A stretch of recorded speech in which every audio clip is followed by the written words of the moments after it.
struggled to serve him. So who's right?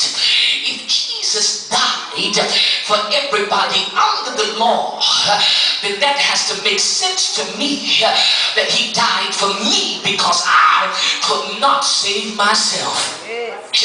I wish I could talk to you, but I'm cognizant of the time, so I'll move some things out of the way.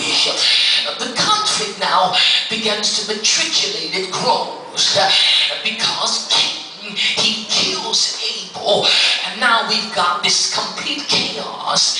In Genesis chapter number 6, the whole world is out of control. It's so bad that God wipes out everybody. Then he finds righteousness in Noah. When he finds righteousness, he chooses Noah, and Noah does the bidding of the Lord. And the minute he finishes his assignment, he gets drunk, and he curses the seed of his son. So here we are in the same situation. Look at somebody and say, the way I am is not the way I choose to be. I mean, let's just talk about it. There are things that I have to struggle with that I don't like. There are things that I do, and when I do them, sometimes I cry after I do it because I really don't want to be the way that I am. And the difficulty is because Satan comes in and he infiltrates my agape link to God. So now I'm trying to find out who God is based on my logic. And when you don't know God, you don't know yourself. And when you don't know yourself, you don't know how to choose. When my relationship with God is out of balance, then my relationship with myself is out of balance. So I'll be a man and fall in love with another man because I don't know my God. You got to know your God in order to know yourself. And when you know your God, you know yourself, and you can choose. What makes a woman fall in love with another woman? It's because there's infiltration in their relationship with their God. And when you don't know your God, you don't know yourself, and you choose what yourself don't even want. Can I take it deeper? I'm trying to break free. I'm trying to break loose. And I'm going through too much hell to have to deal with attitudes, have to deal with religious garbage. I'm fighting the same devil you're fighting. Can we all just get along and try to work it out?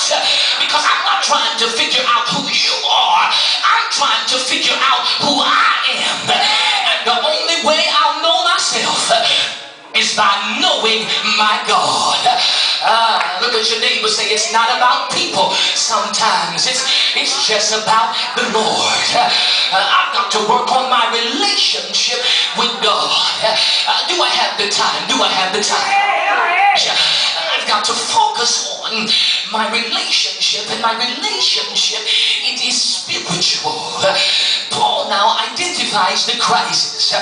The logic is we didn't put ourselves here, and we got all these issues. I really had to search myself when studying this text, and I looked at the hermeneutics because the hermeneutics helps me to understand theologically what God is saying to me.